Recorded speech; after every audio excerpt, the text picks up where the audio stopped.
How's it going, you guys? It's Scott with Engineered Income, and today we're going to look back. So we are at the start of 2021, and I want to do a 2020 year in review for a YouTube channel I have called Everyday Home Repairs.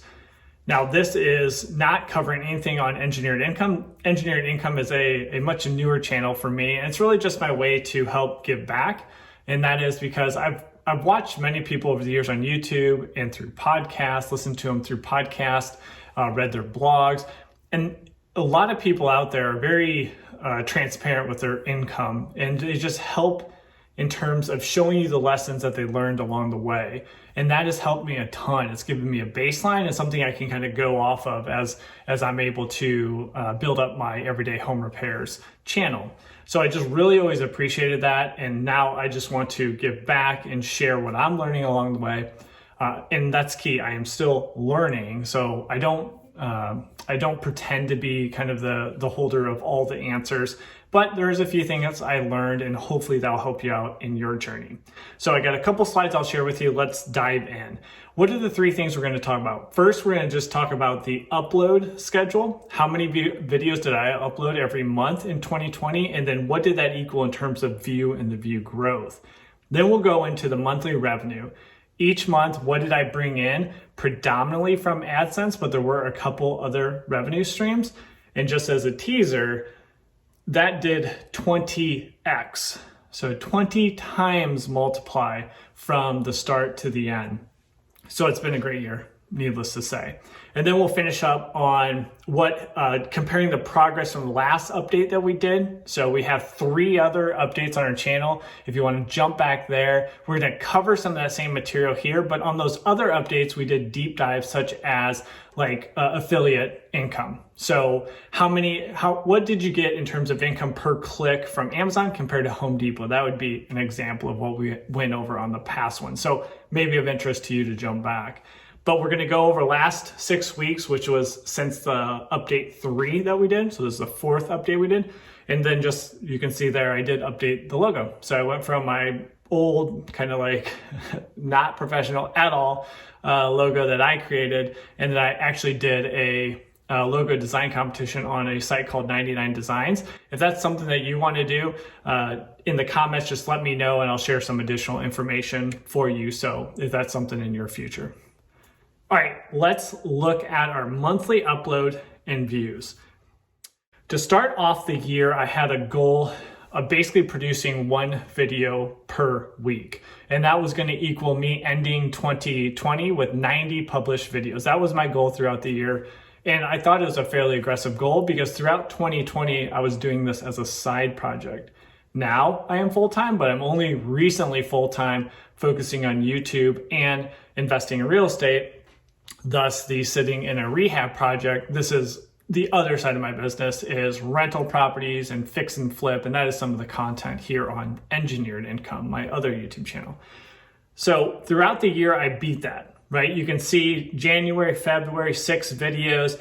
And then basically every month, except for October, I did better than my goal. October, I only got 4 out, but some months, such as November and December, I actually produced 7 videos. And then the blue line will show you the growth in views. And you can see there was a substantial growth, especially in December. And we'll dive into where those coming from in a couple slides to give you a more transparency and how does a channel grow like that? Like, where does that come from? So maybe you can try to replicate some of that same growth. Revenue. So remember, we went from we had 20x growth throughout 2020. So what that looked like in January, coming into January, I was making less than $1,000 per month. That is still fantastic as a side income. It was about $850, and that's amazing. That is an amazing place to be, whether you guys are targeting to get there. Just $1,000 extra a month can really help whether you're investing for your retirement, and you can just put that all away and save it for retirement. That is a beautiful way to set up your retirement accounts. Or if it's just helping pay the bills, $1,000 a month is some serious income for many of us. But throughout the year, I kept saying to myself, oh, this isn't probably not going to be able to maintain this growth, probably not going to be able to maintain this growth. That was a message I keep telling myself, but I just kept my head down and I kept working and wanted to make sure I was at least meeting my goals, if not beating my goals, which was something I can control. I can control the content I put out. I cannot completely control the views that come to my videos. There are things that you can do that improve your video quality, but you do need the help of YouTube and the YouTube algorithm to ultimately reach the heights that I was seeing in November and December. So the gray bar there is AdSense. That's predominantly my revenue stream. And I'm always making about 90 to 95% of my income through AdSense. And then the next one would be Amazon affiliate. So links in the description. Somebody clicks on to get the repair kit that I talked about in the video, and then I get a percentage of that. Remember, in 2020, Amazon reduced substantially the percentage that they paid out for those the affiliate commission. And then Home Depot, very, very small slice, $20, $50 a month type of thing from Home Depot. So we started the year at about $850 per month. In December, the ad rates go up, and then by chance also my views skyrocketed. So that ended up equaling right at about $18,000 for that month, which was amazing. I mean, that is something I really did not plan for, but obviously something I welcome. And hopefully this gives you guys an idea on that path, right? The path of YouTube. It is not linear. It does not equal 10 videos in equals $500 more, 10 more videos, $500 more per month type of thing. It really snowballs. And if you can ride that momentum, you can really start to get the hockey stick growth like you see here. Again, I'm going to say to myself, but I really do think it's true this time, January and February 2021, it's going to be pretty darn hard to maintain that. But my goals for 2021 would be to maintain about an average a little bit less than what I saw in December. That is my goals. It's, I think, a fairly aggressive goal, but it is something that I'm going to drive hard for, especially now that I'm full-time. So let's look at a little more detail between the last update, which was November 30th of 2020, to the end, finishing out December 2020. Subscribers, awesome, amazing subscriber growth in 6 weeks. In 6 weeks, I've added 19,000, almost doubling my subscribers. I have seen this on many other channels. This is, I wouldn't say it's common. It's not common. You shouldn't commonly think that you're going to just continue to double your subscribers, but it's not unprecedented. I have seen other channels grow at this rate. And again, it's that momentum play that you build up over time. Now you can see the monthly views about 3x'd. So I was right at about 600,000 a month there in the middle of November, and that was amazing. That was quite a bit of growth for me, and I was excited just to get to that point. Now in December, boom, 3x. Where's that coming from? Let's jump down to the pie charts on the bottom. What happened and how the heck do you grow 3x after you already saw some pretty good growth? Well, you can see in November, the top spot, the highest percentage of views comes through YouTube search. I like that. I like YouTube search. I think it's more sustainable. I don't think there's as much volatility in that source. So if you rank 1, 2, or 3 for how to install an entry door, how to install a sliding glass door, how to install vertical blinds, window blinds, whatever that is, if you rank fairly high, that's a fairly consistent view source. Now, for me, there's some seasonality to those different topics, but it is fairly consistent. You are depending on YouTube to give you that ranking, but I think it does hold up better over time. Then I really did start to see some suggested videos coming in. Now, whether that was being suggested on an end card when somebody picked best for viewer, and then YouTube said, hey, let's suggest everyday home repairs because they have solid watch time, session time, impression click through, some of the KPIs that YouTube looks at to say, hey, this is a quality video for us to recommend. Or maybe in some of those other features like the sidebar. And then going to December, what really blew up, and that was browse features. So when you go on YouTube And a lot of us do, especially if we're just kind of wasting time and looking for something to watch. You're really staying on the home page, right? And then there's strips from different niches, different content that YouTube's recommending to you. That's ultimately where the big views are. So those are browse features, and that's somebody that is repairing their house and has been looking at a few different videos, looking to maybe, let's say, renovate their kitchen. And then when they come back on YouTube, they're going to have at least one strip that's kind of construction, rehab, renovation projects. So YouTube is putting me on there, and it's giving a like 10, 20, 50x more impressions. And then if your thumbnail and title are effective, then your click-through versus impressions, maybe some of my best videos are at about a 5 or 6%. So 5 or 6% of the people that is shown to, they'll click through, which at least for my channel, that is good. That's what I target for my thumbnails. That's how I know maybe if I got it fairly right with my thumbnail. So really in that December time, browse is what shot it to the moon. That's what 3X me, is YouTube algorithm really picking me up and then featuring me on that front page. And then finishing off, so 90 videos was my target, remember, for 2020. I actually finished well ahead of pace at 116. So don't forget, you need to be setting goals. If you don't set goals just daily or weekly, those things you need to be doing, whether you're scripting or whether you're getting parts like I might need to do an install, or getting a property like this, buying a property that's going to make me more content or allow me to create more content. Those are all the things that I need to be doing on a daily basis, or you're not going to reach your goals. And if you don't have goals, it doesn't magically just fall into place. So you need to set yourself goals for creating content and getting it out there.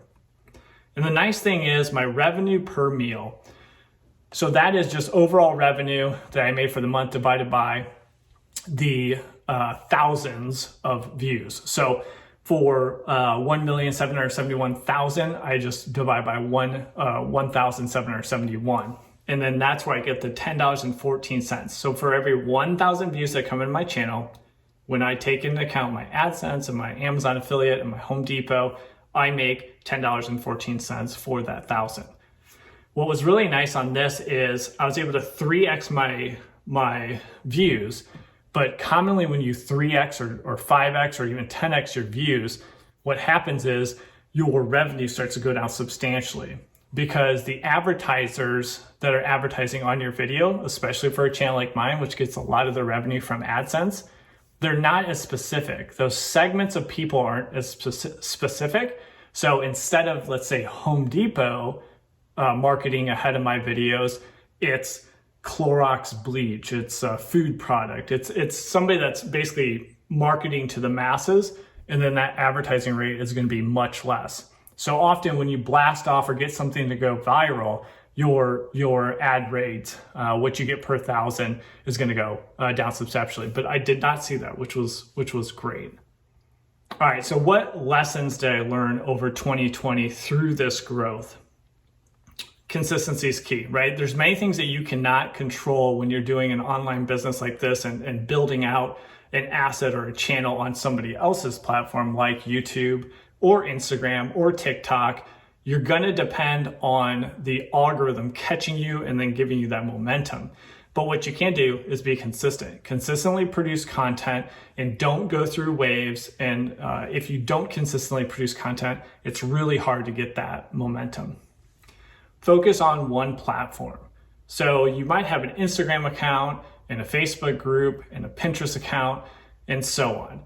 But if you try to produce on all those different platforms, you're spreading yourself out way too thin as you start off. So I would suggest that you really target one platform. For everyday home repairs, YouTube. That was it. Now, going into 2021, I will start to build out a few things. I'll build out my website. So I will be building out the sister blog, let's say, similar articles to the videos I have on YouTube. And then also I'm growing a Facebook group, which is Everyday Home Repairs Community, because that community is a little better back and forth if somebody needs help with their own repair project. It's where we can post videos, pictures, and kind of help each other. I'm using that as a forum as well. So those are things that I'm going out, but nothing gets in the way of the priority, which is growing the YouTube channel, even in 2021. And then pay attention to the algorithm. So YouTube is going to give you signals. Certain videos are going to catch, certain timing, when should you publish type of thing. You got to pay attention to that. So you need to pay attention, and an example of that. So I've been producing some more electrical focused content. So showing the difference between like a residential and a commercial receptacle or outlet where you plug in your devices. And those really caught fire, way more. Usually I publish and it kind of goes out to the YouTube pasture and it does its thing. And then eventually it grows with YouTube search as the source. And I was happy with that. But these videos really started to catch fire within hours of being published. And that was that browse feature that you guys saw. So I paid attention to that and I tried to replicate that. And I was able to replicate that actually many times over. So then that just built up more and more momentum. And then that's where you saw that really monster growth within December. And that's it. That is what I learned in 2020. Hopefully this gives you guys an idea of just YouTube in general. If you have your own channel, I don't want you guys to be discouraged if you're not to 1,000 subscribers yet, maybe your views aren't growing. Don't compare yourself to my channel. Maybe you're past my channel. Maybe you're crushing it even more, because YouTube is literally endless possibilities. But use it as motivation, use it as a baseline. What is possible and what could I grow this into? And then along the way, you'll know. Remember, it took me 18 months of this channel to get to 1,000 subscribers and 4,000 watch hours so I can monetize. 18 months. So you got to put in the work. And that honestly is why there's not infinite amount of YouTube channels that are creating 10,000 or more per month in income. It's because it takes a lot of work before you really get paid off at all. So you're going to be putting in time and getting literally pennies for your hours put in. One, before you take off, make sure you smash that like button. We do appreciate that. That helps the algorithm for this channel as well, because I do want to help grow engineered income and I want to get my lessons out to more people so we can help more people. And then 2, subscribe to the channel if you're not already. But some exciting things coming forward. So we did a year in review for 2020, but January 1st, 2021, through that hard work, through that momentum growth that you saw, YouTube picked up on that, which was news to me. And all of a sudden, like 8 a.m., 8:30 a.m., January 1st, 2021, I usually would get maybe 1,000 views, 800 views per hour in that time slot. And January 1st, maybe in less, right? People are still crashed from a little more partying the night before. And all of a sudden I was getting like 9,000 and 10,000 views per hour. What happened was YouTube had featured me on the trending topic. And, Justin Bieber, Jennifer Lopez, boom, everyday home repairs, in a whole strip of like 5 different videos. And that just crushed for about 24 hours is how long that stays active. So I will do a specific video on what did that mean? What did that mean for the channel? How many views do you get, revenue, and subscribers? I don't have the revenue numbers in yet, so I'll put that in a whole another video that you guys will see on the channel. But thanks for sticking along this far. Don't forget to ask me those questions if you guys are going through your own journey and need a little help. Down in the comments, engage. I'd be happy to help you guys out, and we're going to catch you on the next video. Take care.